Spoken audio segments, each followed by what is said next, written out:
Hi children, today we want to discuss some important factors from our second chapter, Economics second chapter, Sectors of the Indian Economy. Chapter we already completed, but we want to discuss some important things from that chapter. Okay, but what is our chapter name? Sectors of the Indian economy. Okay, but just we want to discuss some important things. Okay, all of you listen here.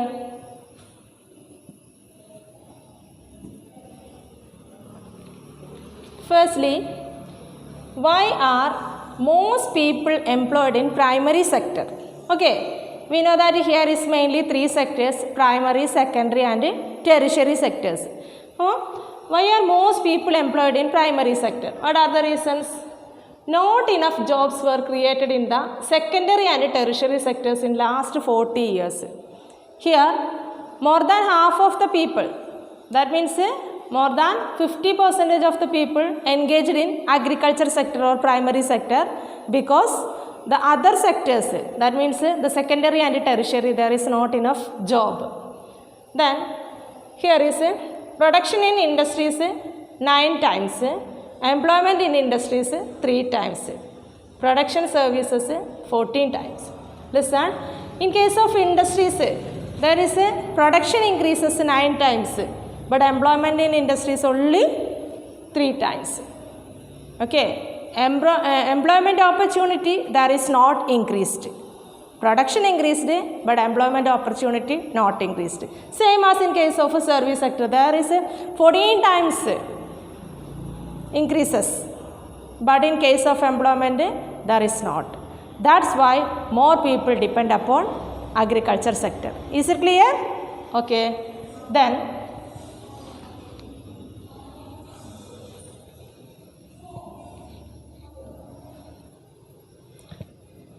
distinguish between primary sector and secondary sector. We want to classify these two sectors, that is the primary and the secondary sector.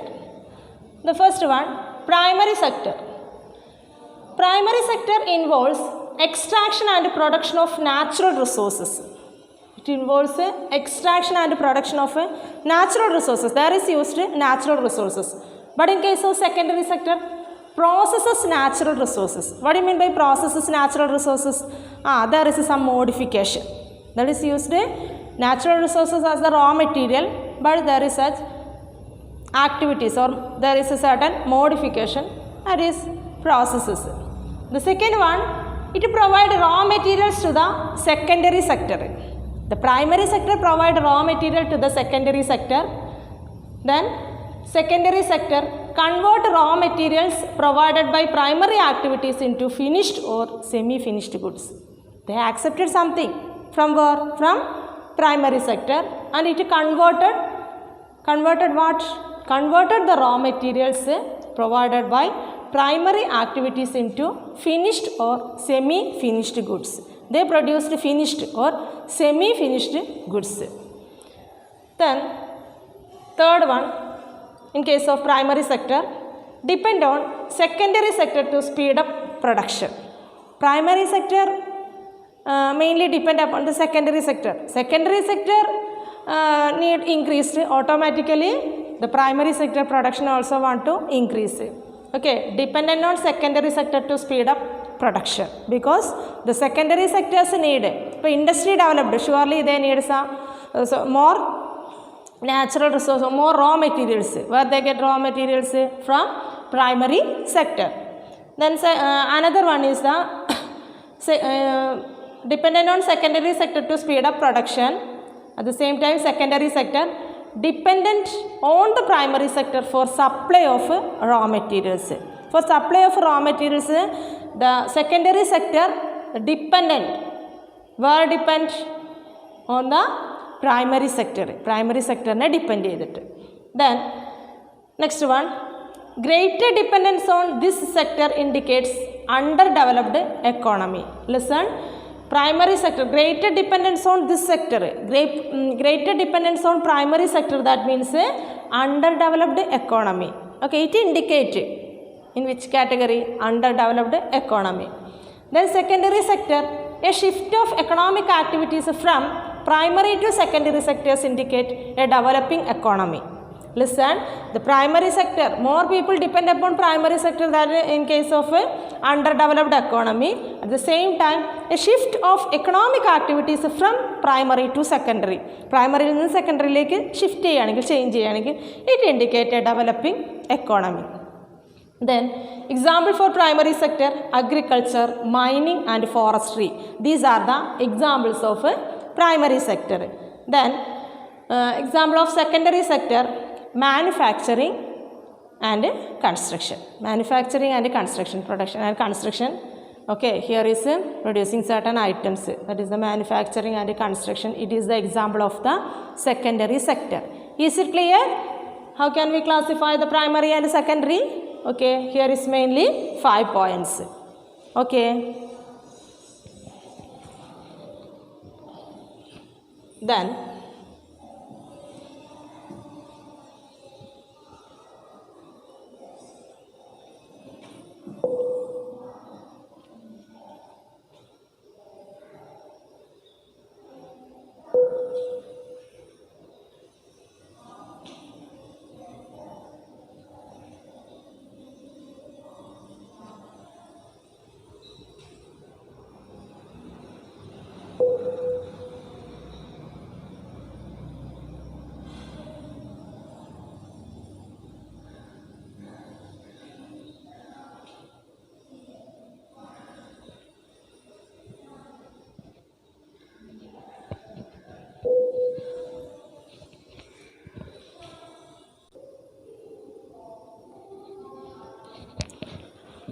okay, then we want to discuss about tertiary sector. Tertiary sector, here is a certain activities. So here is some images. The first one, transport, then trade, communication, doctors. Okay, these are included. These are activities that help in the development of the primary and secondary sectors. Here is a certain activities. Okay, it help in the development of the primary and secondary sector. We know that tertiary sector is the mediator of the primary and secondary sector. That's why it help the primary and secondary sectors. Which help tertiary sector. Okay, then comparing the three sectors. We want to compare the three sectors: primary, secondary and tertiary sectors. Okay, what are included the primary sector? Agriculture, mines, fishing, forestry. What are included?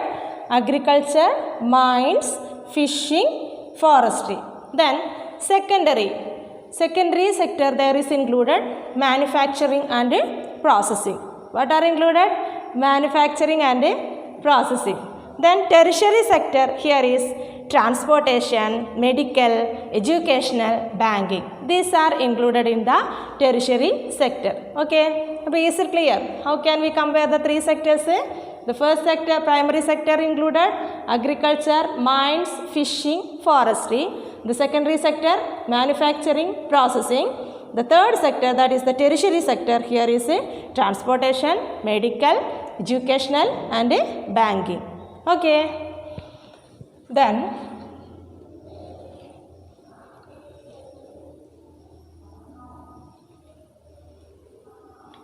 what is GDP and how do we count the various goods and services? We already discussed what is GDP. Okay, what is the contribution from each sector to GDP? What is GDP? GDP is a monetary measure of the market value of all final goods and services produced in a period. But what is the definition of GDP? Yes, it is a monetary measure. It is a monetary measure of the market value of all final goods and services. We already discussed what is all final goods and services. Okay, each product, we know that behind the production there is so many activities and there is used some raw materials. but we calculate the final value, final goods value. But here is the value of all final goods and services produced in a period. It is called GDP. That means sum of primary plus secondary plus tertiary sectors is equal to GDP. How can we shortly say? Primary sum of primary sector plus secondary sector plus tertiary sector is equal to GDP. Is it clear? What is the definition of GDP? Okay, then economists suggest that the value of goods and services should be used rather than adding up the actual numbers. Here we used value of final goods and services. What is the reason behind it? Economists suggest that it is the best method. Value of final goods and services for calculating GDP. Here we measured only the value of final goods and services. The economists suggest that the values of goods and services should be used rather than adding up the actual numbers. Okay. Then another thing, not every good or services that is produced and sold needs to be counted. Include only final goods and services. We already discussed many examples. Okay. For example, now we want to discuss in case of biscuit. Okay, we know that there is used some raw materials, wheat, want to change the wheat flour, then oil, sugar, ghee, etc. There is used. Okay, but there is some processes. Wheat, firstly want to change the wheat flour, but there is some modification. In each type, wheat വാങ്ങിയ സമയത്ത് ഒരു വല്ലാതെ പൊടിയാക്കിയപ്പോൾ പിന്നെ അതിലേക്ക് sugar add ചെയ്യുമ്പോൾ ghee add ചെയ്യുമ്പോൾ separately it is very difficult. That's why we add only the final product. 1 packet ബിസ്ക്കറ്റിന് 10 rupees ആണെങ്കിൽ the 10 rupee is the final value of that product. Okay, I repeat, not every good or services that is produced and sold needs to be counted. Include only final goods and services. We want to calculate only the final goods and services. Okay. Then next one, how to know the total production in each sector? How to know the total production of each sector?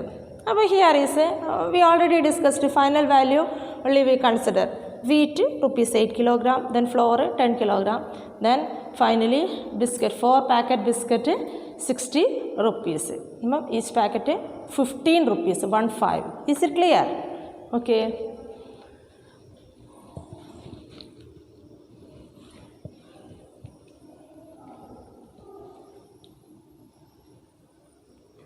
Then how to know the total production in each sector? But here is 1973 to 74. At that time, here we know that primary sector 2.6 lakh. Okay, 6 lakh crore. Secondary sector 1.3 lakh. Tertiary sector 1.5 lakh. There is more primary sector. Total 5.4 lakh crore.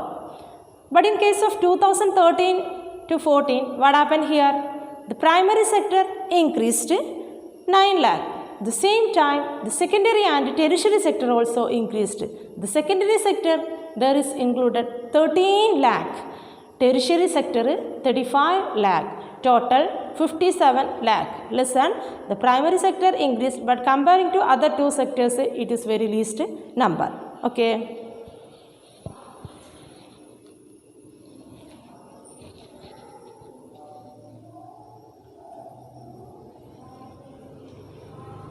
Then historical changes in sectors. We already discussed what are the historical changes. The first one, stage 1.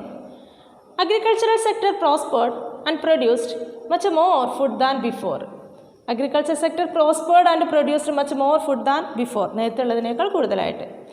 Buying and selling increased many times. Now the activity is increased, buying and selling. Okay. Then new activities, example, craftsmen, traders, emerged here is new activities. What are the activities? Like traders and craftsmen. Then administrators, transporters, army, etc. Here another thing also, administrator and also transporters, army, etc. That also started. It is the first stage. Then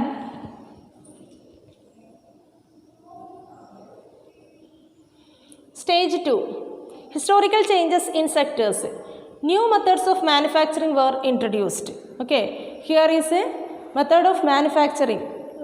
New manufacturing method introduced. Factories came up and started expanding. Okay, here is a new factories came up and also expanding. What do you mean by expanding? വ്യാപിപ്പിക്കാൻ തുടങ്ങി അല്ലേ. Then people began to work in factories in large numbers. Large numbers of people working in factories. Okay, that means employment opportunity. People began to use goods produced in factories at a cheap rate. Now, people used what? Goods produced in factories at a cheap rate. Cheap rate എന്താണ് അവർക്ക് ഫാക്ടറീസിൽ നിന്ന് goods available ആയി they can use. Okay, it is the second stage. Third stage, we know that first stage, importance of agriculture. What are the changes started there? Then second stage, there is a improvement in the secondary sector. Then automatically we know that the historical change, stage 3, what included? There is a improvement of the tertiary sector. Okay, most of the people engaged, or here is importance of the tertiary sector improved. We know that communication, transportation, banking, then different types of services like doctors, teachers, nurses, and also street vendors, that also included in this category. Okay, that is the third stage. Okay, then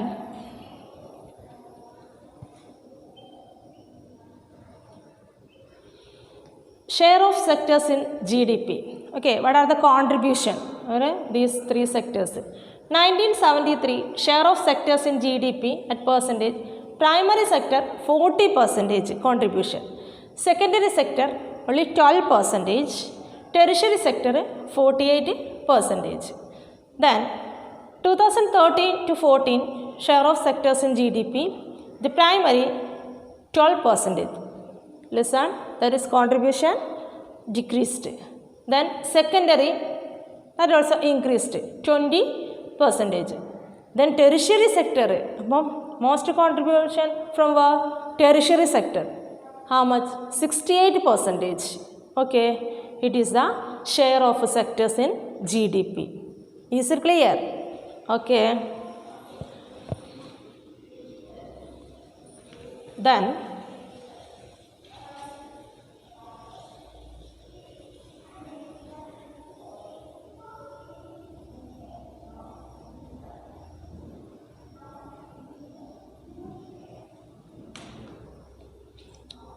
organized sector. Okay, organized sectors.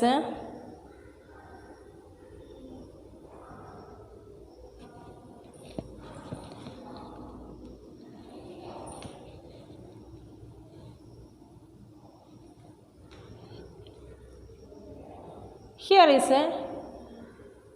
before discussing the organized sector, here is reasons for rising importance of tertiary sector in India. What is the reason behind it? Many basic services provided by government increased. Listen, the previous slide we discussed, there is the contribution. In case of contribution GDP, here is a higher contribution from tertiary sector. What is the reason behind it, or reasons for rising the importance of the tertiary sector? Many basic services provided by government increased. Okay, government provided here is some basic services, that is the main reason. Then development of agriculture and industries leads to development of services like, here is what are the services? Agriculture or secondary sector. Primary and secondary sector developed, automatically there need more transporting facility.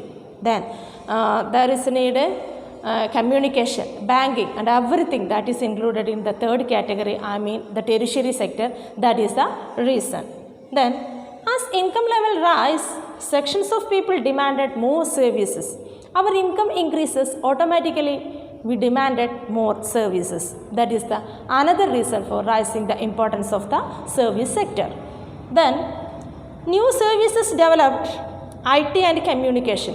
Here is a new services developed like information technology and communication developed, which became important. The IT and communication which became important, that is the another reason for here is a rising importance of tertiary sectors in India. I repeat, first one, many basic services provided by government increased. Development of agriculture and industries leads to development of services. Then as income levels rise, sections of people demand more services. New services developed, IT and communication, which became important. Okay. Then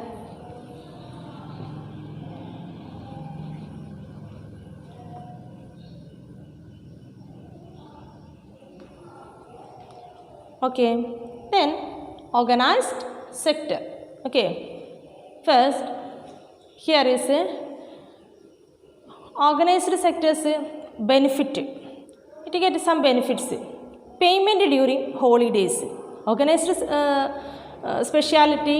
Okay, we know that these enterprises are registered by government. Organized sector are registered by government, and there is existing some rules and regulations. Then terms of employment are regular. Okay, here is terms of employment are regular. Here is regular work. Then it is called organized.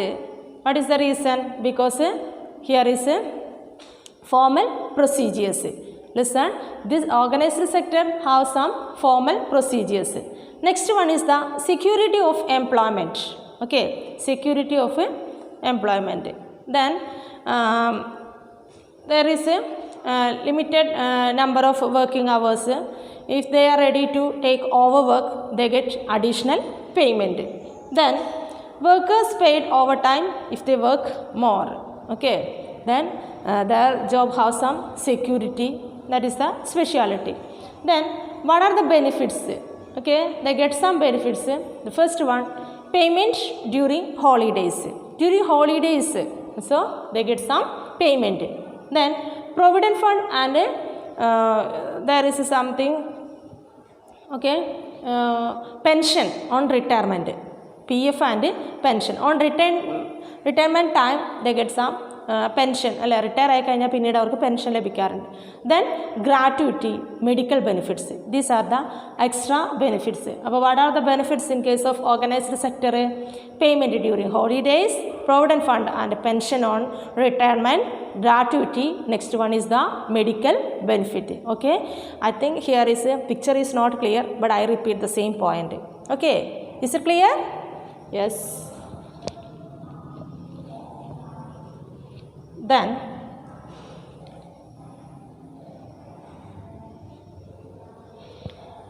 not all of service sector is growing equally well. Here is all service sectors are not growing equally well.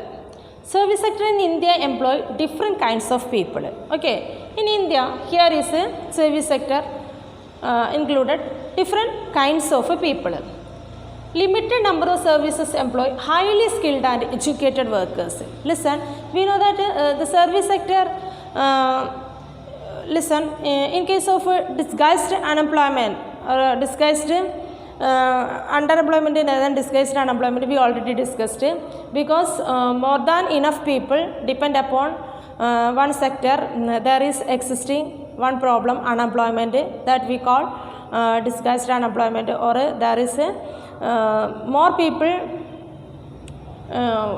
depend upon agriculture sector, there already existed this problem. But in case of service sector, there is a job opportunity low, but their contribution, GDP's contribution higher amount, because more people, very skilled and educated people, there is less number, limited number of services employ highly skilled and educated workers അല്ലേ, നല്ല വിദ്യാസമ്പന്നരായിട്ടുള്ളവർ കുറച്ച് പേര് മാത്രമേ ഈ tertiary സെക്ടറിലുള്ളൂ. ബാക്കിയുള്ളവരൊക്കെ നമുക്കറിയാം street vendors അങ്ങനെയുള്ള എല്ലാ സർവീസസും എന്തിലാണ് ഇൻക്ലൂഡ് ചെയ്യുന്നത്, സർവീസ് സെക്ടർ എന്നുള്ള കാറ്റഗറിയിലാണ്. അപ്പോൾ അവിടെയും ഈ അൺഎംപ്ലോയ്മെൻറ്റ് എന്നുള്ളൊരു സിറ്റുവേഷൻ ക്രിയേറ്റ് ചെയ്യുന്നുണ്ട്, അല്ലെങ്കിൽ പെർമനൻ്റ് അല്ലാത്ത എംപ്ലോയ്മെൻറ്റ് ഓപ്പർച്യൂണിറ്റി എക്സിസ്റ്റ് ചെയ്യുന്നുണ്ട്. Next one, large number of services employ small shopkeepers, repair persons, transport persons. We already discussed now. Large number of services employee who are included small shopkeepers, repair persons, transport persons. Okay, it is. Then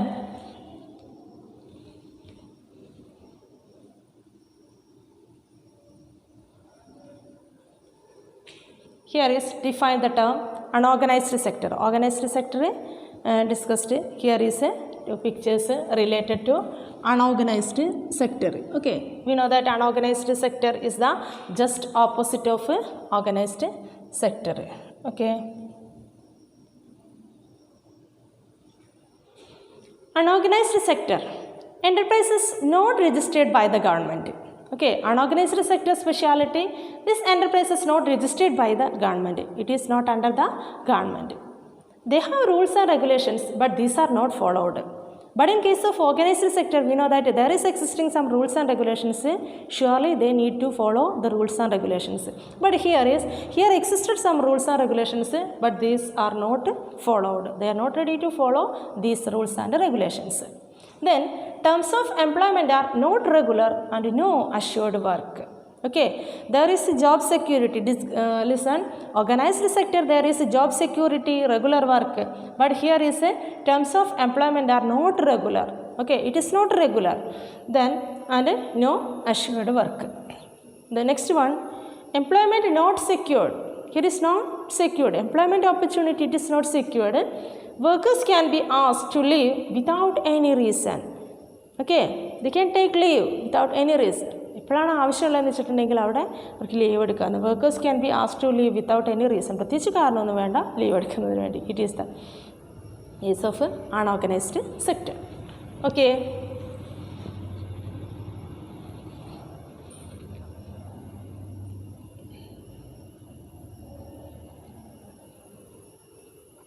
then why people like to work in the unorganized sector? People work in unorganized sector. What is the reason behind it? Workers enjoy security of employment and are expected to work only a fixed number of hours. Listen, what is my question? Why people like to work in the unorganized sector? What is the reason? Workers enjoy security of employment. In every case we know that there needs some security of employment and are expected to work only a fixed number of hours. Working hours, limited hours or a fixed number of hours. Then workers get several benefits from the employers. In case of unorganized sector there is no special provisions like provident fund, gratuity, overtime work, then paid leave, etc. That's not available there. But in case of here, workers get several benefits from the employers. They get paid leave, payment during holidays, provident fund, gratuity, pension or retirement, etc. Then another thing, workers get medical benefits and also enjoy facilities like safe working environment, clean drinking water, etc. Then another important thing, workers get medical benefits. Here get some medical benefits and also enjoy facilities like, what are the facilities? Safe working environment, clean drinking water, etc. These type of facilities available here. It is a speciality of why people like to work in the organized sector. Okay, is it clear?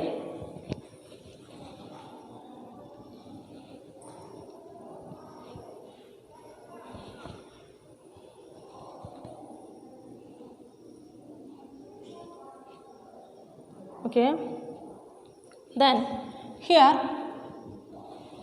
some important things we already discussed, but here today we discussed what are the important factors included in this chapter. I think you understood everything.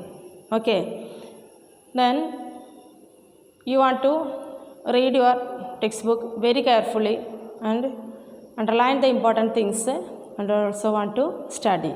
Okay, now this review of this chapter that also over. Okay, to be continued on next class. We want to take a new chapter from economics. Okay, thank you children.